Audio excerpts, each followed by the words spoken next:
Wassalamu ala rasulillah wa ala alihi wa ashabihi wa mawalah amma ba'd. Qala radhiyallahu wa nafa'ana bihi wa bi'ulumihi fi darain amin ya rabbal alamin. Qaidah 30 wa 40. Enggak. Kita sebenarnya habis. Oke, betul.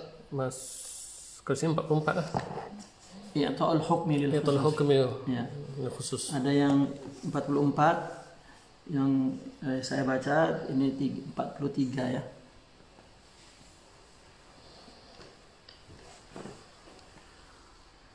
Qala radhiyallahu anhu wa nafa'ana bihi wa bi'ulumihi fi darain amin ya rabbal alamin. Kaidah 43 atau 44. Qala radhiyallahu i'ta'ul hukmi lil khusus la yajri wajhuhu fil umumi kal aqsi. Itu kaidahnya sampai di situ. Kaidahnya itu.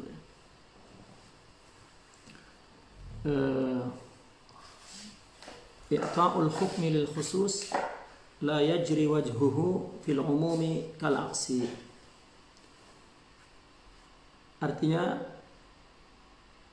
memberikan hukum kepada yang khusus, maka sisi hukum itu tidak berlaku untuk umum, kepada umum.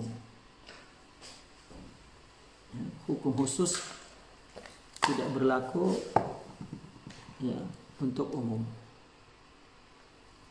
Kal aksi, sebagaimana sebaliknya, artinya sebaliknya hukum umum berlaku pada khusus. Jika hukum khusus tidak berlaku untuk umum karena khusus, tetapi untuk khusus penetapan hukum umum berlaku kepada khusus.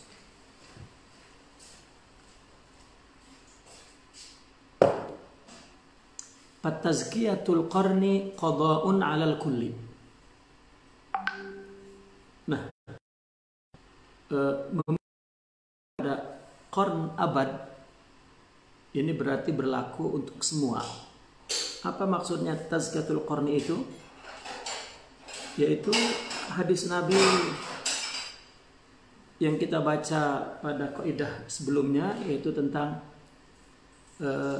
anna khairal qurun qarnuh, ya. Summal ladzina yalunahum summal ladzina yalunahum.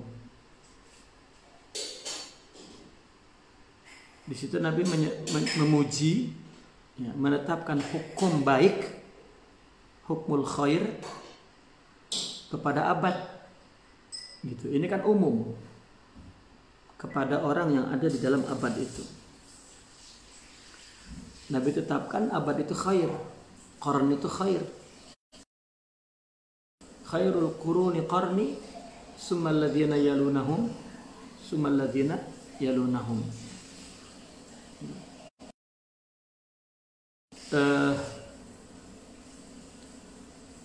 Yang sudah kita bahas kemarin itu, bahwa summa di situ adalah tartib, ya. Keutamaannya itu tartib.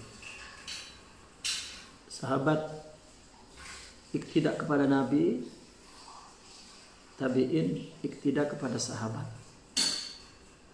kemudian tabi'in iktidak kepada tabi'in, tabi'in yang iktidak kepada sahabat.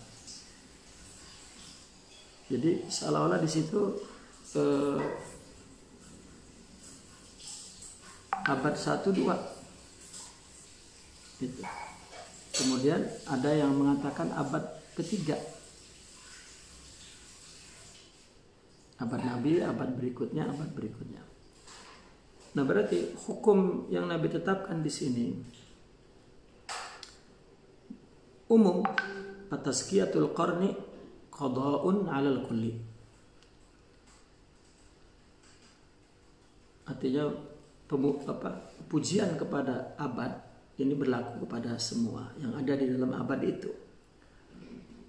Kalau tadi kaidahnya i'ta'ul hukmi lil khusus la yajri wajhu fil umumi kal aksi, maka berarti i'ta'u al hukmi lil umumi yajri wajhu lil khusus. Ya, menetapkan hukum umum itu berlaku kepada khusus. Ya, berlaku kepada khusus. Maka khairul qarni itu adalah hukmul umum. Maka berarti yajri wajuhu bil khusus, begitu. Berlaku untuk khusus.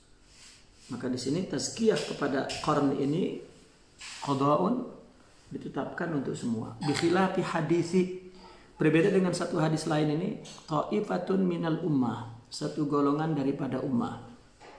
Di mana ada hadis la tazalu ta'ifatun min ummati zahirina 'alal haqqi la yadurruhum man khalafahum hatta ya'tiya amrullah.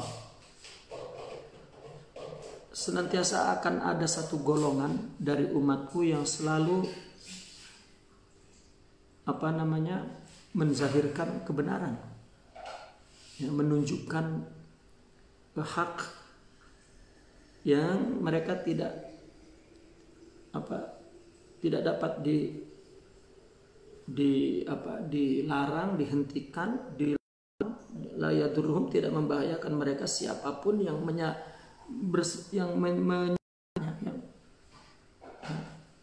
sehingga datang kemenangan Allah. Ya, kita udah tahu kan mana amr itu dari macam-macam siyak. Ya, di sini hatta ya'tiya amrullah, yakni nasrullah. Nah, ini berbeda ini. Ini untuk khusus. Gini, ta'ifah itu kan khusus, Nabi sudah nyebutnya. Kalau khairul qurun, koran kan umum ya. Maka abad ya. Umum berarti untuk khusus juga masuk. Tetapi ketika ta'ifatun minal ummah la tazalu ta'ifatun min ummati, ini khusus bi khilafi hadis ini, walidzalika u'tubirat bi awsafiha. Nah, oleh karena itu, karena khusus yang diiktibar di situ sifatnya. Duna jumlati afrodiha, bukan bilangan individunya ya. Bukan berapa individunya, tetapi sifatnya. Ya. Sifatnya itu apa? Zahirina 'alal haqq la yadurruhum man khalafahum. Yang terus mengatakan hak meskipun tahu bahwa hak yang diangkat oleh dia itu menyalahi semua orang. Hatta yatiya amrullah, sehingga apa yang dibawanya hak itu betul-betul Allah menangkan, Allah terima. Nah, ini maka sifatnya sebetulnya sama ya, kalau kita lihat seperti hadis yang yang Nabi menjelaskan tentang perpecahan umat itu kan. Bahasanya umatku akan berpecah 73 golongan itu. Kulluhu finnar illa wahid itu. Yang disebut firqatun najiyah. Ya, firqatun najiyah. Itu kan disebut sifatnya. Orang yang mengikuti seperti apa yang Nabi lakukan. Ya, meskipun itu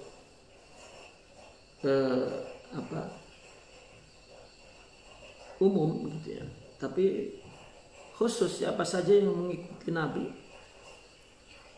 maka dia ahli sunnah wal jamaah. Jadi artinya tidak bisa diklaim oleh satu partai, misalnya satu negara, satu jamaah, misalnya ini organisasi jamaah kita ahli sunnah, belum tentu kan. Itu karena sifat yang dijelaskan. Artinya kalau dia tidak termasuk kepada organisasi itu, berarti ahli sunnah kan? Tidak. Taib, kita kembali ke sini. Pakanatit tazkiyatu pihak akhas. Maka tazkiyah di dalam hadis yang ta'ifatun minal ummah ini itu lebih khusus sifatnya. Ya. Kalau khusus fahukmuha jarin kadzalik. Kalau khusus ya maka hukumnya ya khusus. Seperti di atas, i'ta'ul hukmi lil khususi la yajri wajuhu bil umumi. Nah, karena tazkiyah kepada ta'ifatun minal ummah itu akhas, fa hukmuha jarin kadzalik. Ya, artinya jarin lil khusus faqat. Falazima at-tawaqqufu fi tsani ala akmali wasfih. Nah, oleh karena itu yang kedua ini kita bertumpu kepada sifat yang paling sempurna. Ya, untuk memahami hadis yang kedua ini, la tazalu ta'ifatun min ummati ini zahirina 'alal haqqi la yadurruhum man khalafahum hatta ya'tiya amrullah. Ini betul-betul untuk memahaminya kepada yang memiliki sifat yang terbaik. Itu. Tadi kan pakana tazkiyatu fiha akhas. Artinya khusus ini bukan bilangan gitu maksudnya. Terkadang bilangan itu bisa sedikit. Ya, karena di situ iktibarnya di situ adalah sifat. Jadi lebih spesial ya akhas ya kepada sifat yang spesial itu. Jadi bukan bilangan. Artinya tidak bisa diklaim oleh satu jamaah. Wah ini jamaah inilah yang paling aswaja misalnya. Tidak. Karena spesifik sifatnya itu. Kalau di dalam organisasi itu sifatnya udah campur aduk, tidak mewakili. Ya, karena sifat kan nanti kembali kepada artinya dia punya komunitas. Apa ya? Bukan formal gitu ya. Kelompok itu kelompok non formal karena kelompok sifat. Ya itu dulu saya ingat pernah itu di Malaysia dulu saya pernah ditanya tentang ahli sunnah wal jamaah oleh aktivis pergerakan gitu, diundang untuk menyatakan ahli sunnah itu yang mana. Salah satunya hadis ini nih yang diangkat. Ya. Nah maka beberapa ulama pun memang dalam kitab-kitab lain menerangkan begitu. Ya, taifatun yang disebut zahirina alal haq gitu. Itu adalah lebih kepada ausaf ya, sifat. Kita sekarang terjebak dengan fanatik golongan. Kalau tidak, ini tidak ahli sunnah atau inilah pembela ahli sunnah. Tidak juga. Ya, dan itu mesti ditanamkan kepada generasi yang akan datang supaya tidak timbul sekat-sekat fanatik golongan, jamaah, partai. Dan realitanya pada umat kita seperti itu. Pergerakan itu kan paling ahli sunnah. Ya, paling lah. Gitu. Padahal mempunyai sikap fanatik kepada satu formalitas. Golongan itu sendiri sudah keluar dari muasafat itu. Karena itu bukan hak. Dia tidak mendengar hak dari golongan lain. Ya. Nah, inilah salah satu problemnya. Nah maka falazima at-tawaqquf ats-tsani ini ala akmali wasfi. Ya. Kita untuk artinya mengklaim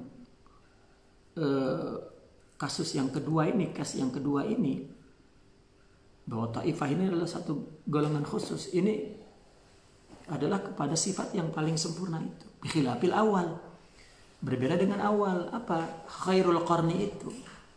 Wa in kana aula, meskipun dari segi kedudukan dikatakan khairul quruni qarni itu lebih aula. Maka ada pertanyaan, kalau itu umum khairul qurun itu qarni, bagaimana golongan orang yang katakan ahli maksiyah, apakah mereka juga lebih afdal ya daripada orang setelahnya? Ya termasuk kalau dilihat dari dalil itu, artinya orang maksiat pada zaman dulu tidak seperti sekarang. Ya contohnya begini. Raja dulu itu hafal Quran. Khalifah dalam khalifah Umayyah, Abbasiyah. Dan ada khalifah yang dikenal dalam sejarah itu merah dari segi politik. Tetapi kalau dari segi ibadah dia masih bisa menghafalkan Al-Quran 3 kali, 1 kali dalam 3 hari. Dia bilang seperti pengakuan Abdul Malik bin Marwan, khalifah kelima ya daripada Bani Muawiyah. Ketika dia jadi khalifah, dia menangis di tengah-tengah di puncak kemajuannya itu. Dia bilang, dulu aku sebelum duduk di kursi ini, aku setiap hari bisa hatam 3 kali 1 hari. Tapi setelah aku jadi khalifah hanya 1 kali dalam 3 hari. Kalau sekarang kira-kira ini kita para ustadznya kagak hatam-hatam ini bertahun-tahun ini. Ya, jadi memang kalau dilihat dari segi golongan ahli maksiat pun masih lebih afdol. Kayaknya orang ahli maksiat dulu ahli taat kita kayaknya. Gitu. Taib. Bikhilafil awal wa in kana aula. Berbeda dengan yang awal itu umum, ya tidak khusus. Ya, artinya umum orang yang ada di abad itu bagaimanapun lebih baik. Orang alimnya lebih baik, orang ibadahnya lebih baik, orang maksiatnya juga lebih baik dari abad-abad setelahnya. Maka pernah kan ada seorang sahabat, seorang tabi'in ya, seorang tabi'in kalau tidak salah itu ya, yang mendengar bahwa kebaikan sahabat dan dipuji-puji oleh sesama tabi'in bahwa kita memang tidak mungkin sama dengan sahabat mereka yang hidup bersama Nabi. Maka ada satu tabi'in yang tersinggung, yang sehingga dia ambil semua pendapat sahabat dan dia lakukan. Dia dengar cerita tentang ibadah para sahabat dan dia lakukan pada dia sendiri, sehingga dikenal seorang yang abid, ya, to'eh. Gitu. Satu ketika dia bertanya kepada salah seorang daripada sahabat Nabi. Kalau tidak salah sahabat yang ditanya ini Ibnu Mas'ud. Apakah masih saja sahabat itu lebih unggul daripada kami? Maka kata sahabat, ya apa? Fadlus sabaqiyah. Ya, duluan itu nggak bisa dibalap gitu, nggak bisa dibalap ya.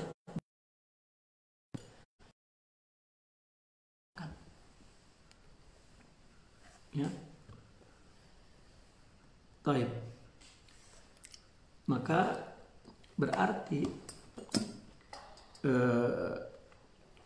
di dalil pertama itu khairul quruni qarni itu adalah umum ya, baik taatnya dan maksiatnya. Wallahu a'lam.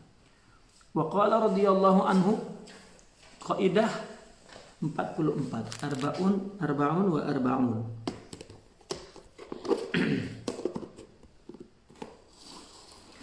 Kalau 44 mungkin sama ya, rasanya yang 44 ini semua sama nih.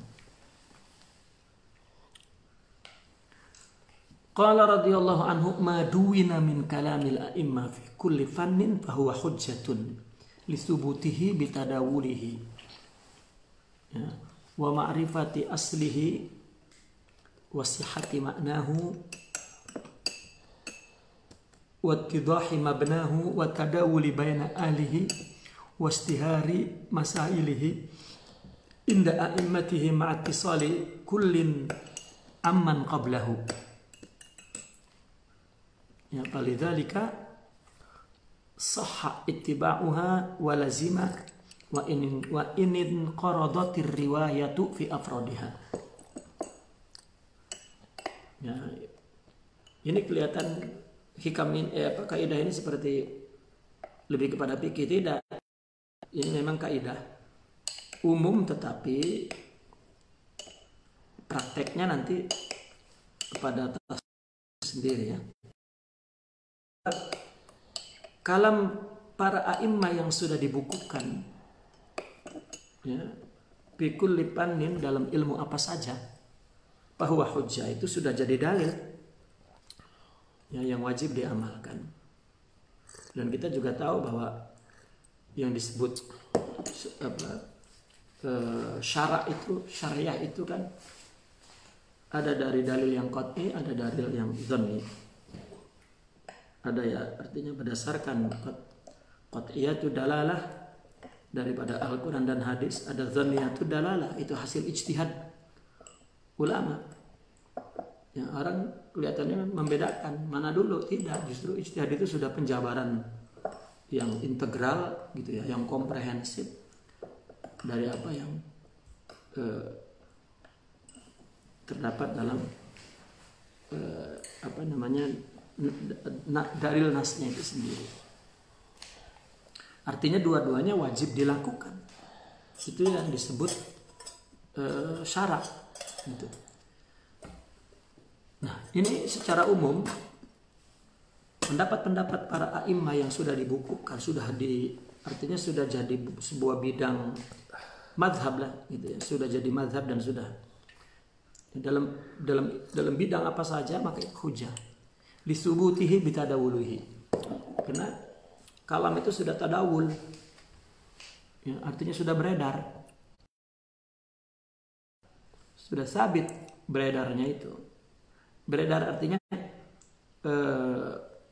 sudah beredar itu artinya sudah sampai kepada para ulama, para ahli ilmu, itu maksudnya ya, dan sudah diberikan cap ya, kepada para ulama akan kebenarannya ini sebagai sebuah hujjah daripada kalam itu.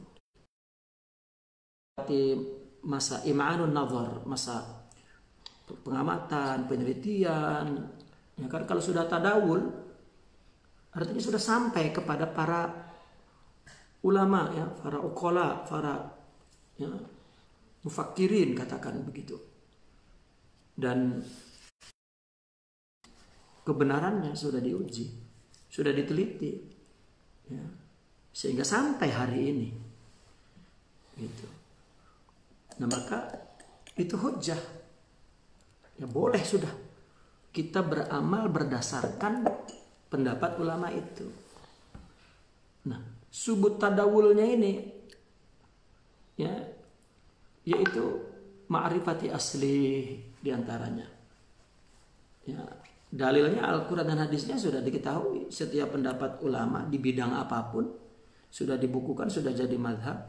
Setiap qadiyah-qadiyahnya itu sudah diketahui dalil Al-Qurannya apa, Al-Qurannya apa, wasihati maknahu, dan kandungan artinya ya, maknanya yang diurai oleh para ulama di setiap bidang ilmu itu sudah sahih.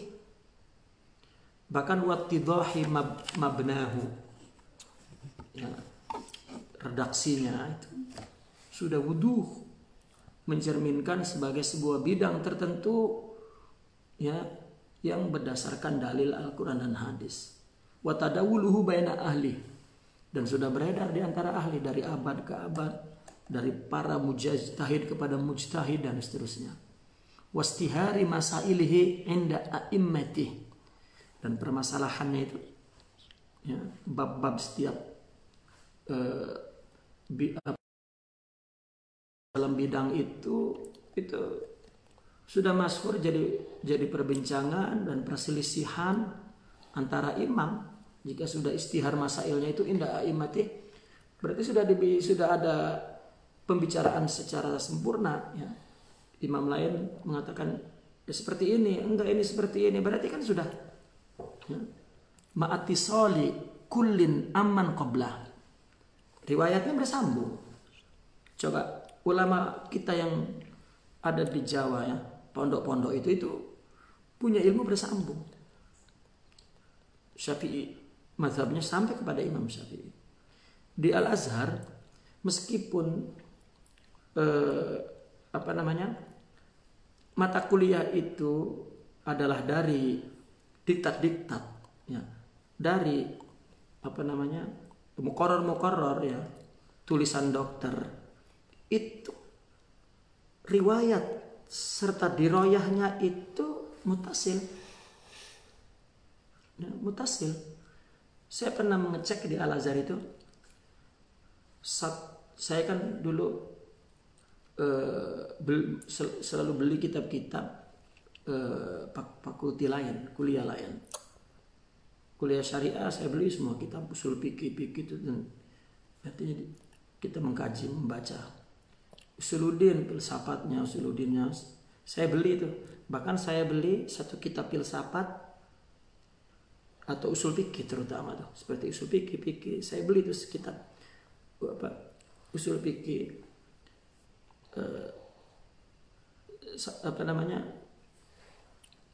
kitab tahun 1 ya, yang ada pada tahun 96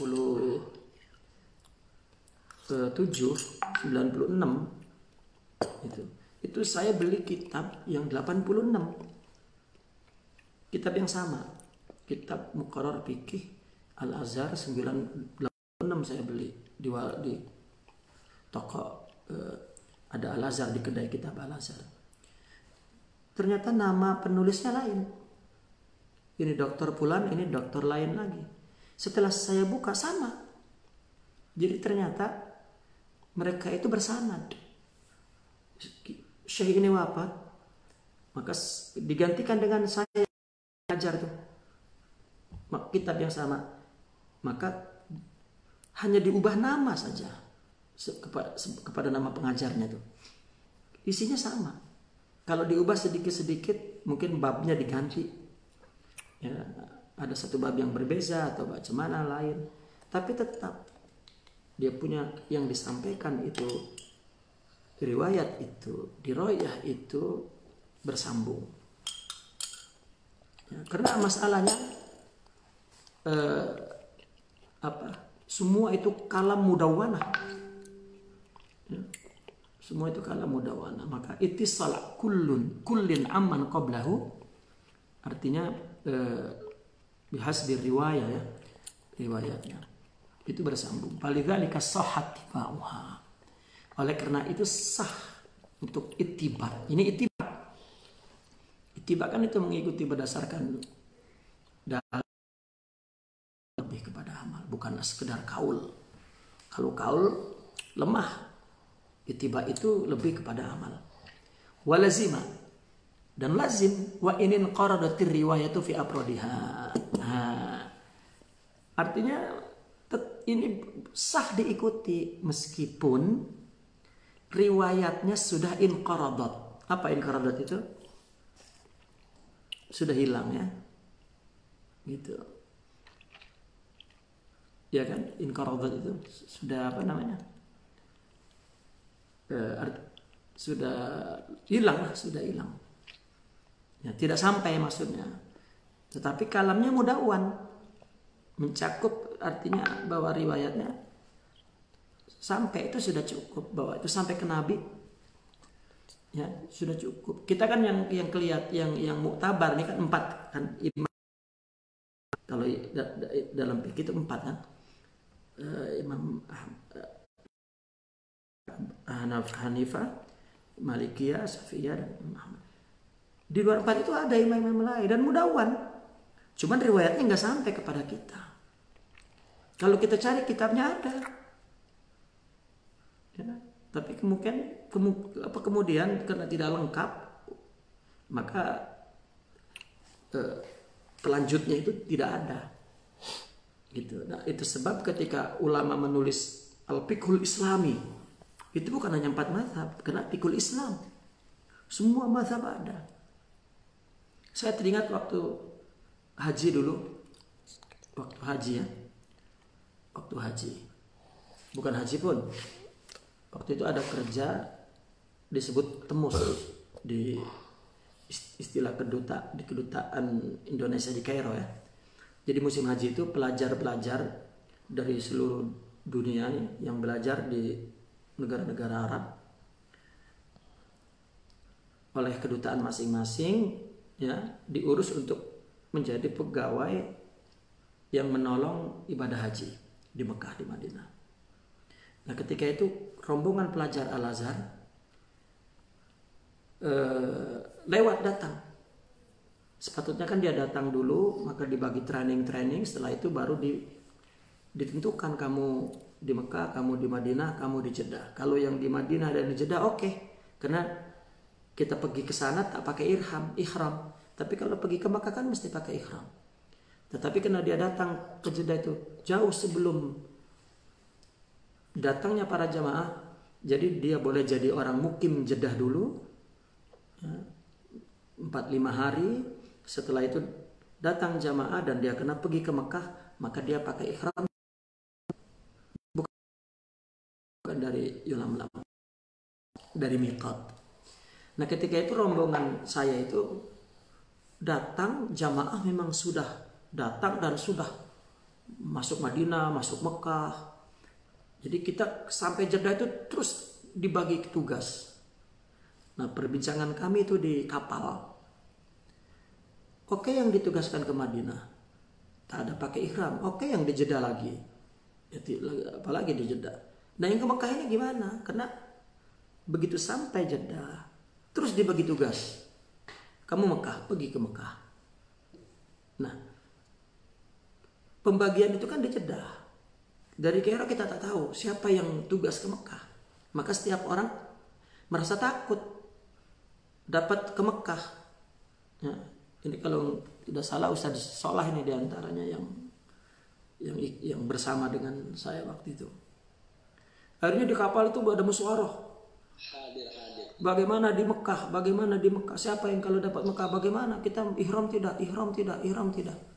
Saya memang waktu di Kairo, saya sudah cari itu di kitab Fiqhul Islami. Karena ini saya pikir ini yang akan jadi permasalahan. Saya juga takut kalau terus ke Mekah. Bahwa gimana nih? Jadi saya cari. Memang tidak ada di kitab Hambaliyah, wala Syafi'iyah, wala Hanafiyah. Semua masuk Mekah wajib ihram. Hanya satu pendapat Imam At-Tusi. Bagi pekerja boleh masuk tanpa ihram.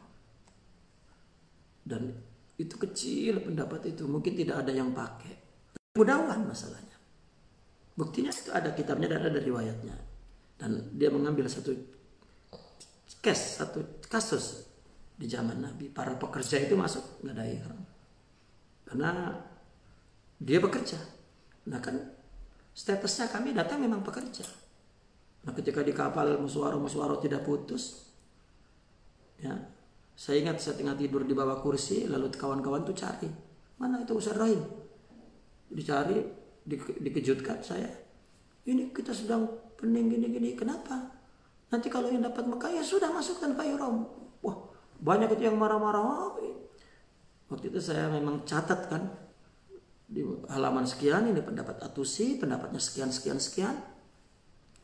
Akhirnya awas ya tanggung jawab antum ya, kalau ya tanggung jawab Imam Atusi lah, kenapa tanggung jawab saya? Sampai di Jeddah dibagi, saya dapat Jeddah kan.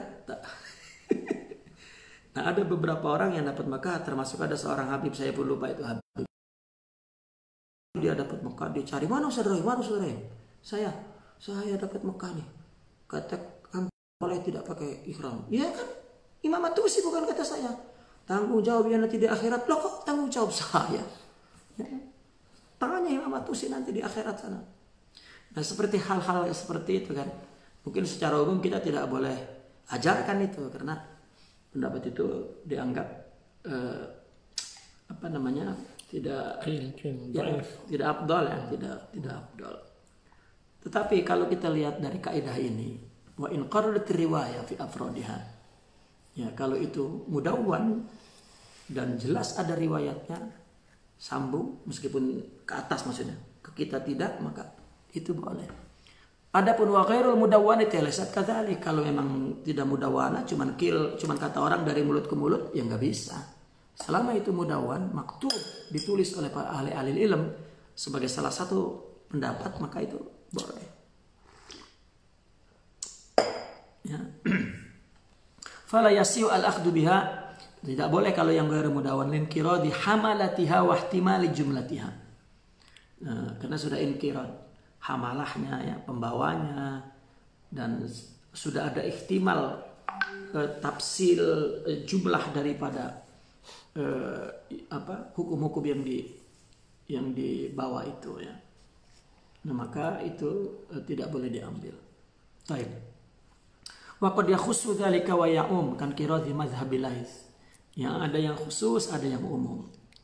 Artinya inkirad ini atau ihtimal ini ada yang khusus dalam satu tempat gitu, ada yang umum seperti kan qiradi mazhabil Laits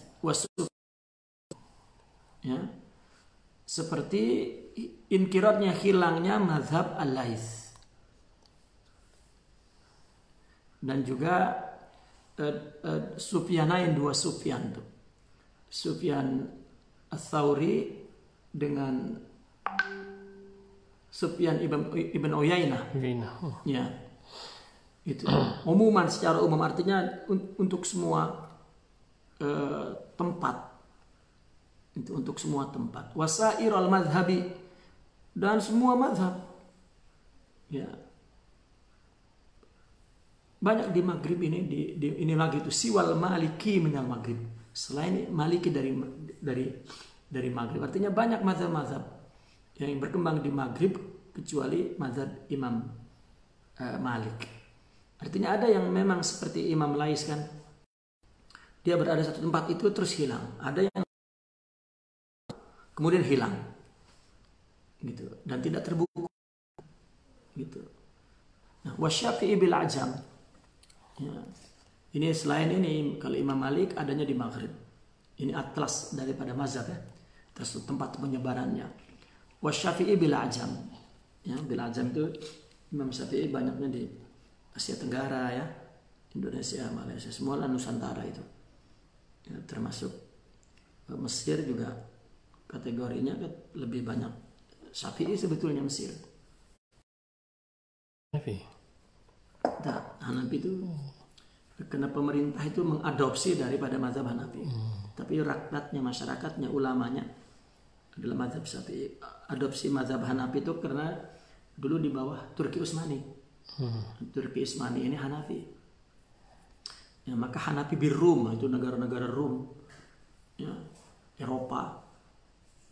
Gitu. Itu adalah Hanafi. Nah, karena Imam Syafi'i kan terakhirnya kan di Mesir. Maka secara tradisi dan praktek agama itu lebih, tobeknya itu lebih ke Syafi'i di Mesir itu. Gitu. Hatta tokoh seperti Sidi Ali Jum'ah Syafi'i, Sidi Ahmad Thayyib Syafi'i, itu Sidi Syajakiuddin Ibrahim itu Syafi'i, ya, semua.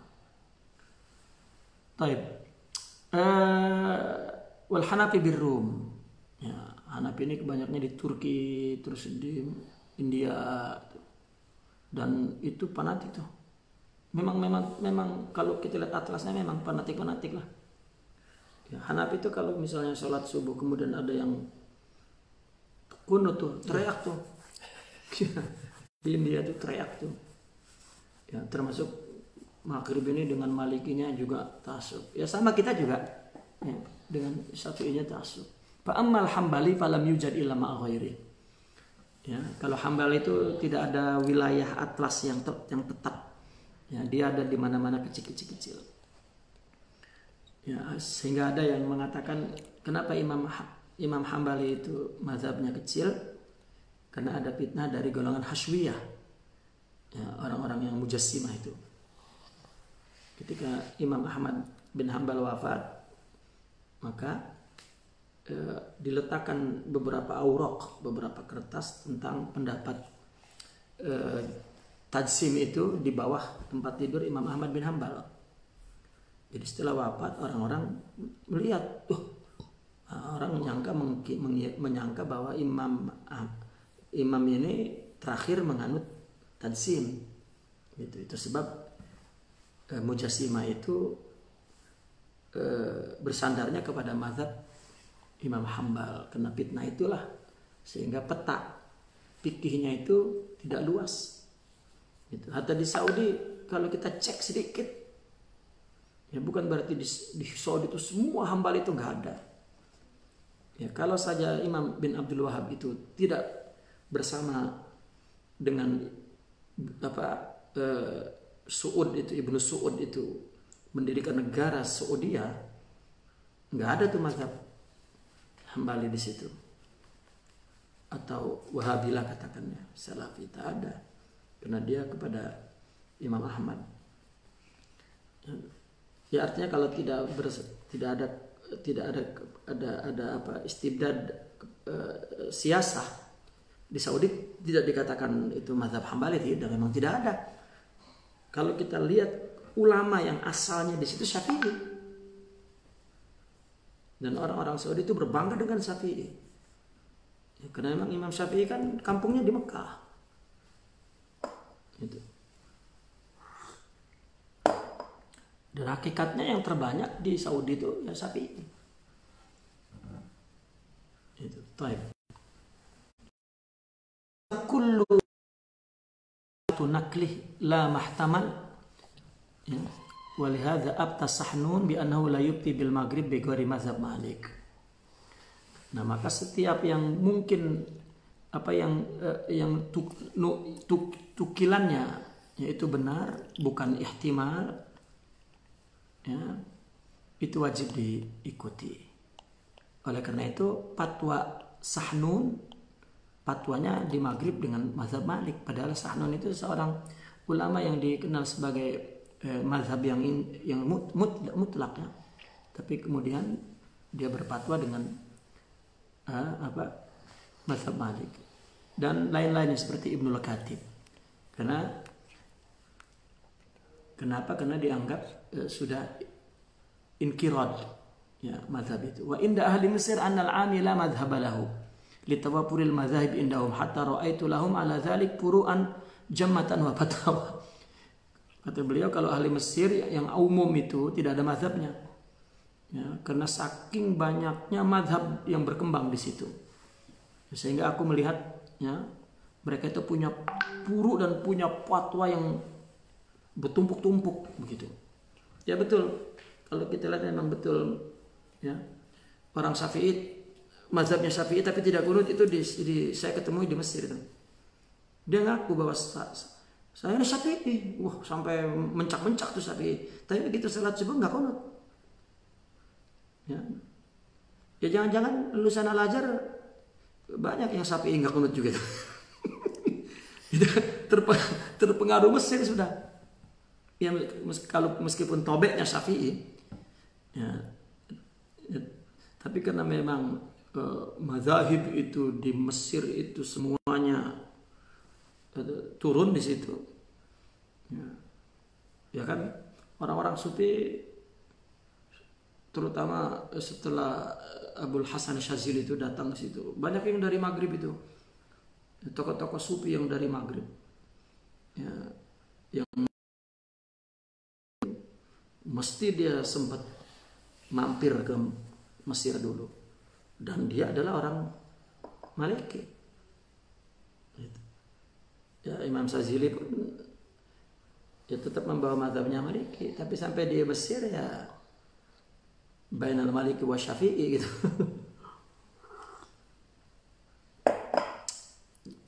Taib. Habis ya? Habis.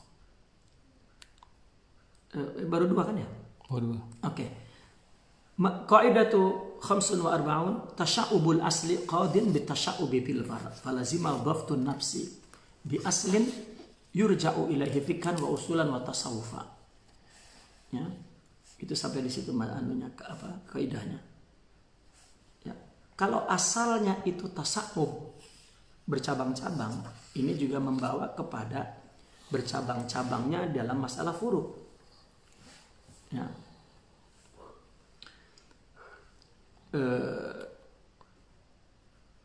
Palazima dhabtun nafsi, maka wajib seorang itu menetapkan diri ya dengan asal yang menjadi rujukannya. Maka dia mesti mengikat diri dia kepada satu asal, satu dalil, satu asal gitu, yang jadi rujukan. Ya, baik fikih atau akidah atau tasawuf. Artinya, kalau asal saja bercabang, coba lihat. Asal kita kan Al-Quran dan hadis. Iya toh? Asal kita kan Al-Quran dan hadis. Tetapi, pada prakteknya, itu ada 3. Kan bercabang namanya itu. Asal ini. Yaitu fikih, akidah dan tasawuf. Maka konsekuensi daripada asal yang tasawuf ini, maka nanti furu' juga tasawuf. Itu artinya fikih punya 4 mazhab. Tasawuf juga ada beberapa madrasah, ada beberapa masyrab istilahnya mereka. Artinya jalan untuk mewarisi rohani tidak satu orang. Ya. Banyak. Begitu juga dalam kita sudah menyebut 2 kan. Maturidiyah dan Asy'ariyah. Dengan ada perbedaan sedikit-sedikit. Seperti Syafi'i penatik dengan Asy'ariyah, kalau Hanafi penatik dengan Maturidiyah. Gitu. Nah, oleh karena itu kita mesti mengikat diri dengan asal. Mesti mengikat diri dengan asal. Artinya apa? Yang menjadi rujukan itu artinya apa? Artinya bahwa meskipun asal orang sufi, ya, kan asalnya kan ada di Al-Quran, maka fikih pun ada asalnya. Nah, kita mesti punya ikatan kepada asal. Artinya kita mesti bermadhab, gitu. Karena asal itu bercabang jadi 3 dan kemudian setiap asal ini juga punya cabang. Oke, sekarang di fikih, berarti dia mesti punya akidah apa dalam furu' ini. Maka kita Asy'ariyah. Karena akidah itu adalah asal dalam agama. Gitu. Bukan berarti saya sufi, sudah fikihnya fikih sufi, fikihnya ya. Seperti misal artinya ya ini minta maaf, misalnya ada yang mengatakan Ahlul Bait itu ada fikihnya Ahlul Bait. Enggak. Ya. Udah 4 mazhab itu, apakah dia Syafi'i, apakah bahkan dikatakan setiap Ahlul Bait pasti Syafi'i, setiap Syafi'i pasti Ahlul Bait. Ya. Tidak pasti kullu ya. Kullu ahlul bait syafi'iyun wa kullu syafi'i ya ahlul bait. Gitu. Semua gitu. Enggak ada artinya mazhab asalnya ahlul bait, semuanya ahlul bait, usul fikihnya ahlul bait, apa fikihnya ahlul bait, akidahnya ahlul bait, tasawufnya ahlul bait. Ini jahil. Tidak ada itu, seperti itu tidak ada. Ya, karena usul itu satu Al-Quran dan hadis. Kemudian yang ada dalam usul ini fikih, tasawuf, akidah. Udah, dan masing-masing punya furu'. Nah, berarti setiap ada di usul misalnya sufi, ya tetap mesti akidahnya ada. Ya, karena akidah adalah asal. Karena asal punya furu', maka mesti dia ada di furu'. Gitu. Enggak berarti orang fikih sudah enggak bertasawuf. Orang tasawuf sudah tidak berfikih, ya, atau orang Asy'ariyah, orang ahli akidah sudah tidak. Ya. Fala yasihu qaulu man qala as-sufi la madhhabalah. Maka tidak sah perkataan orang sufi itu tidak bermadzhab. Tidak sah. Ya. Adapun ungkapan sufi tidak, tasawuf tidak bermadzhab, artinya tasawuf itu bukan mazhab gitu. Seperti di fikih kan. Fikih ini kalau kita sudah Syafi'i, ya baca kitabnya mesti Syafi'i. sholatnya mesti Syafi'i. Ya, kecuali hal yang darurat, misalnya kita pergi haji tuh. Tawaf itu kalau ikut Syafi'i tak jadi-jadi tuh, mesti ikut pendapat Hambali. Ya. Dengan bawa perempuan kan, ya, sikit-sikit batal. Nah, kecuali hal seperti itu. Kalau secara umum tidak. Kalau kita baca kitab Hanafi tak jadi kita. Tapi kalau tasawuf boleh baca kitab apa saja. Gitu. Itu maksudnya dalam hal ketasawufan tidak bermadhab seperti fikih. Tetapi adapun masalah fikihnya tetap bermadhab. Makanya orang mengatakan sufi mazhabnya lintas, tidak ada. As-sufi la mazhab lahu illa, ya, itu tidak benar, illa min jihati ikhtiyarihi mazhabil wahid. Ya, kecuali dari segi apa dia memilih satu mazhab. Ya, satu mazhab yang apa, yang ahsanahu dalilan, itu boleh. Itu ulama ya. Jadi dia mazhabnya adalah mazhab yang dalilnya paling baik. Itu boleh. Dia punya dalil yang kuat. Itu mazhabnya. Atau apa namanya? Ikhtiar di dalam satu mazhab, qasdannya niat. Artinya mazhabnya Syafi'i, tapi dia tetap mencari yang paling sahih dalilnya. Gitu. Kalau misalnya ketika berbuat ini yang paling sahih Hanafi, dia lakukan Hanafi. Kan mazhab itu kan sebetulnya begini, mazhab itu masalah istinbat. Ketika ada masalah, ya, maka kita nak letakkan hukum, nak istinbat hukum, maka yang kita pakai dalil-dalil ini dalil-dalil Syafi'i. Gitu. Kan ada perbedaan masing-masing mazhab dalilnya setelah Al-Quran dan hadis, ijma dan qiyas, ini kan dalil yang muttafaq itu. Gitu. Nah, kalau memang tidak berlaku, tidak ada nih dalam satu perbuatan ini, maka cari mana yang paling baik dalilnya, atau dari segi qasadnya, niat. Misalnya kita dalam satu niat mandi misalnya ya, apakah kita sebut niatnya atau kita tidak, ya, dia pilih mazhab mana, itu tak ada masalah. Atau ihtiyatan, atau yang ihtiyat, atau ghairu dzalik mimma yusiluhu li halihi, yang penting membawa kepada kekhusyuan. Mimma yusiluhu li halihi, ya, dari yang dapat membawa dia kepada hal dia itu. Hudur qalb, gitu. Dia memilih misalnya perkataan bahwasanya yang afdal dalam sunnah itu adalah yang banyak sujud, gitu. Sujudnya lama, gitu. Ya. Jika itu memang dia membawa kepada hudur, ya silahkan. Gitu. Dia melakukan sunnah banyak, karena orang banyak sujud, itu artinya jauh dari setan misalnya, ya, seperti itu. Wa illa faqad kana al-Junaidi Tsauriyan. Ya, kalau tidak, maka dulu Imam Junaidi itu mazhabnya Tsauri. Imam Junaidi sendiri, ya, mazhabnya Tsauri. Ya, padahal artinya di situ sudah ada mazhab Syafi'i, ada Maliki, ada Hambali, tapi dia Tsauri. Wa kana Shibili Maliki, muridnya Maliki. Shibili kan muridnya Imam Junaidi. Dia Maliki. Wal Jariri Hanafi, wal Muhasibi Syafi'i.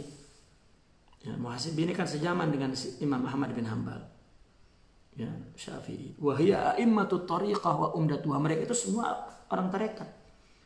Ya, kan ada mazhabnya tetap fikih itu. Ya, tidak berarti bahwa orang sufi tidak bermazhab, itu tidak betul. Ya, karena asalnya mesti punya. Ya. Artinya orang fuqaha pun Syafi'i, yang mazhab masyarab tasawufnya apa? Kan akidahnya sudah ada, Asy'ari misalnya. Ya, Asy'ari misalnya, atau ini ada. Tetapi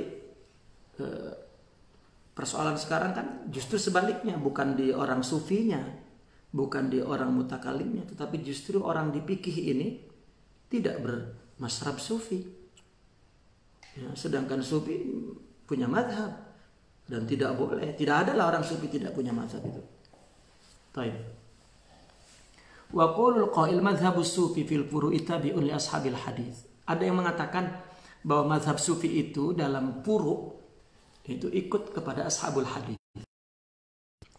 Ya, dalam hal fikih ikut kepada ashabul hadis. Bi'tibar annahu la ya'malu min madhabihi illa bima wafaqa nassahu ma lam yukhalif ihtiyatan ay yufariq wara'an. Di mana orang sufi itu tidak dari madhab sufi ini kecuali yang sesuai dengan nasnya, selama tidak menyalahi. Ya, demi kehati-hatian atau demi tetap warok, gitu. Memang dikenal orang sufi itu di awal-awal ya, meskipun dikatakan Imam Junaidi Tsauri, Imam Syadzili Maliki, tetapi mereka semuanya kan kena ahli ilmu ya. Jadi mereka itu memang betul-betul mengikuti dalam furu' itu ashabul hadis, gitu. Mana yang sahih itu yang dia ya. Selama itu juga ya, nasnya itu memang muwafaq. Ya, taib. Wa yalzamu dzalika min ghairi ittihamin lil ulama'i wala mailin lirrukhas. Dan demikian itu artinya tanpa ada menuduh kepada ulama dan tidak ada kecenderungan kepada rukhas. Dia tidak pakai itu, tidak meninggalkan ini, bukan mengatakan ulama itu tidak benar, bukan. Atau bukan cari yang mudah-mudah, rukhas-rukhas, bukan. Kama dzakara al-Imam As-Suhrawardi rahmatullahi alaihi fi ijma'atihim. Seperti yang disebutkan oleh Imam As-Suhrawardi. Ya. Yang dimana Imam Suhrawardi itu mengatakan bahwasanya orang-orang sufi itu sepakat dengan dua golongan, yaitu fuqaha dan ahli hadis.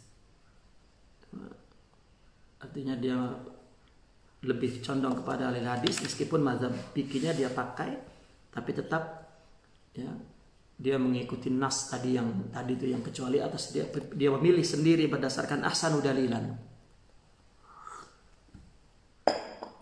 Wa bima huna yufham kalamuhu ma'an naqli ghairi. Dari sinilah kita dapat memahami perkataan Imam Suhrawardi itu bahwasanya orang sufi itu ittifaq kepada fuqaha dan ahli hadis ma'an naqli ghairi, meskipun dia tetap menukil yang lain. Imam As-Suhrawardi itu ya. Artinya dari sini kita pahami bahwasanya orang sufi itu, Imam Suhrawardi itu mengatakan orang sufi itu mengikuti ahli hadis ya, meskipun tetap dia menukil dari ulama-ulama hadis lainnya ya, meskipun mereka bermazhab, maksudnya yupahamu kalamu artinya mereka bermazhab dan juga ma'anak li ghairi, dan tetap bisa menukil dari ahli hadis yang lain, gitu, bukan hanya dari ulama mazhab itu. Wallahu a'lam. Taib, ini yang terakhir ya sekarang. Qaidah sittun wa arba'un. Fathu kulli ahadin wa nuruh ala hasabi fathi matbu'ihi wa nurih. Sampai di situ kaidahnya. Patah seseorang dan nur seseorang itu berdasarkan patah yang diikuti dan nur yang diikuti.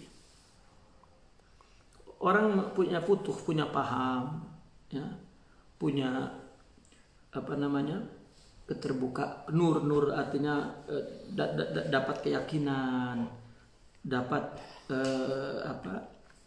iman yang kuat, dia itu kan nur ya, nur al-akhlaqu nur, al-ilmu nur ya. Itu besarnya patah dan terangnya cahaya di dalam hati itu berdasarkan matbu'ih yang diikutinya dan nur yang diikutinya ya.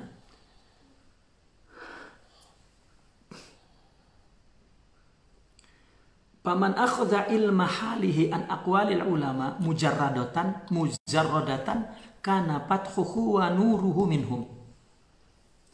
Barang siapa yang mengambil ilmu hal ya, dari perkataan ulama yang mujarradah. Ya, artinya mujarradah itu dia mengambil ilmu hal dari perkataan ulama. Ya, semata-mata. Ya, maka patah dan nurnya pun dari ulama itu. Wa in akhadhahu an nususil kitabi was sunnah papatuhu wa nurhu tam. Kalau dia mengambil dari tek-tek Al-Quran dan Sunnah, maka patah dan nurnya tam. Ya. Karena bersandar kepada asal perkataan, sedangkan dia bersandar kepada asalnya asal, mengambil dari sumber cahayanya langsung. Ya, inta ahala li akhdhihi minhum, itu juga kalau dia punya kapabilitas, punya kemampuan untuk mengambilnya. Dia tahu nahwu, sorof, balaghah, fikih, usul fikih. Ya kalau tidak, sama juga membenturkan kepalanya ke dinding. Malah nggak ada nur, nggak ada patah. Ya mungkin yang ada muglak dan zulmah. Gitu. Walakin patahu nurul iktida wa patuh. Tetapi dia luput, tidak mendapat cahaya iktida dan pathul iktida. Ya. Maka dari sini artinya boleh kita katakan orang sufi meskipun mendapat rezeki, mendapat ilmu wahdi dan mendapat putuh kepada asrar ruhiyah itu, ya, maka tetap ketika dia iktidak kepada orang lain, itu dipastikan orang itu alim, gitu. Dan artinya untuk untuk memperkuat halnya itu.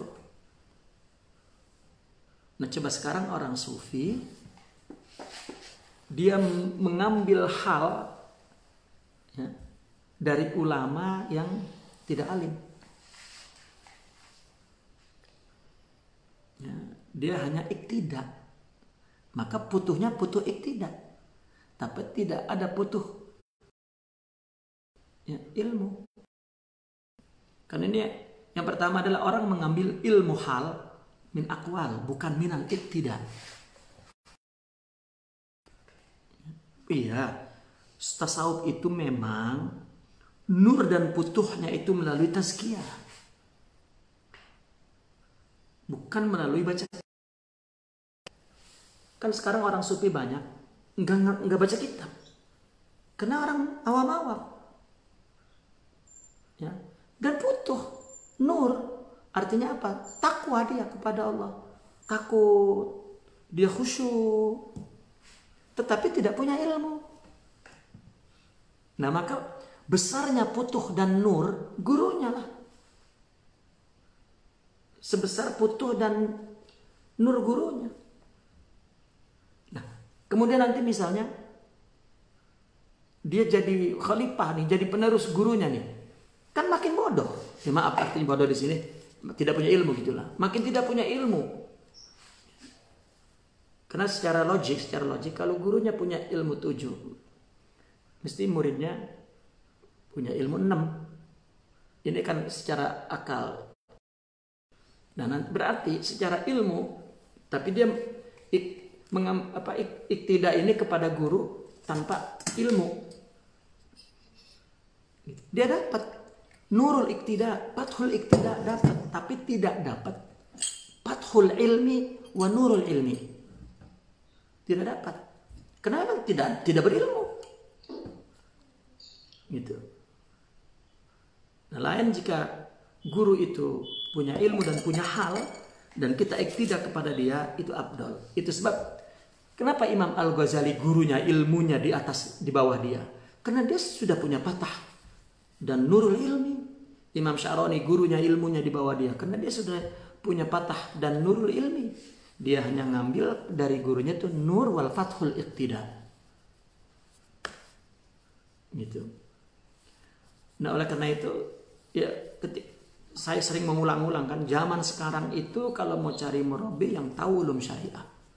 Karena agar bahwa iqtida dia kepada orang itu diperkuat dengan nur ilmunya yang akan yukawil iqtida wa yuakidul iqtida itu. Ya. Nah maka sepanjang abad meskipun ilmu nur putuh sufi itu melalui wahbiyah, arti wahbiyah itu kan dia tazkiyah, menyiapkan hati yang bersih, lalu Allah kasih putuh, Allah kasih asrar, Allah kasih anwar, tapi tetap dia masih iktida kepada orang yang ada ilmunya. Karena iktida mereka kepada yang lain, ya artinya mengambil nurul ilmu ini kepada yang lain, ini untuk memperkuat ya nur patah yang dia dapat dari iktida itu. Nah, kalau orang hanya ambil dari Al-Quran dan Sunnah saja ya sudah, ya kelihatannya luas, tetapi luput daripada nurul iktida wa fathu. Ya kan Imam Al-Ghazali ini kan termasuk orang yang mengambil dari nas Alkitab wa Sunnah dan dia mengarang kitab, kan itu tam, tetapi tidak punya nurul iktida itu, sebab kemudian dia tetap berguru kepada yang ilmunya di bawah dia. Itu kalau Imam Syekh Abdul Qadir kan memang dia ya sama, Syekh Abdul Qadir juga sama, mujtahid mutlak kan, diantaranya Syekh Abdul Qadir, Imam Al-Ghazali itu kan ulama besar ini, biang-biang ilmu ya, sufi, dan kan tiga orang ini dialah sanad fikih, dialah sanad akidah, dan dialah sanad tasawuf. Ya, mesti tasawuf, akidah, fikih itu mampir kepada Syekh Abdul Qadir dan kepada Imam Al-Ghazali. Ya, tapi tidak terakhir dia. Kalau Imam Syekh Abdul Qadir gurunya memang juga alim dan juga ya, itu. Walidzalika tahaffadza qala Ibnul Madini rahmatullahi alaih, kana Ibnu Mahdi yadhhabu liqauli Malik wa Malik yadhhabu liqauli Sulaiman ibn Yasar wa Sulaiman yadhhabu liqauli Umar ibn al-Khattab, fa madhhabu Malik idzan madhhabu Umar. Oleh karena itu para aimah itu memelihara riwayat, memelihara iktida maksudnya ya. Sehingga Ibn Madani mengatakan bahwa Ibn Mahdi itu dia pergi kepada perkataan Imam Malik, artinya ngikut iktida kepada Imam Malik. Imam Malik ngikut kepada Sulaiman ibn Yasar, Sulaiman mengikut kepada Sidna Umar ibn al-Khattab. Berarti kita simpulkan mazhab Malik, mazhab Umar. Gitu. Ruhaniyah Malik, ruhaniyah Umar. Gitu. Wa qala al-Junaidi, man lam yasma'il haditha wa yujalisul fuqaha wa ya'khudhu adabahu minal muta'addibin afsada man ittaba'ah. Orang yang tidak mendengarkan hadis dan tidak duduk kepada orang faqih belajar dan tidak mengambil adab daripada muta'addibin orang sufi, maka kalau dia jadi ulama justru lebih banyak merusak pengikutnya. Qala Allah Ta'ala, qul hadhihi sabili ad'u ila Allah ala basiratin ana wa man ittaba'ani. Inilah jalanku. Ya. Jalan yang punya asal yang baik, punya asal yang sama, kemudian asal itu bercabang, lalu masing-masing asal punya cabang-cabang, maka setiap orang mesti mempunyai kelengkapan rujukan asal dan rujukan cabang itu. Inilah jalanku, aku mengajak kepada Allah ala basirah semuanya. Ana wa manittaba'an. Al-ayah wa qala azzam min qail wa la tattabi'us subula fatafarraqa bikum an sabili. Jangan mengikuti berbagai jalan, karena nanti jalan-jalan itu akan menceraikan kamu dari jalan Allah Subhanahu wa taala. Al-ayah fabham, naqif huna walhamdulillah, al-Fatihah.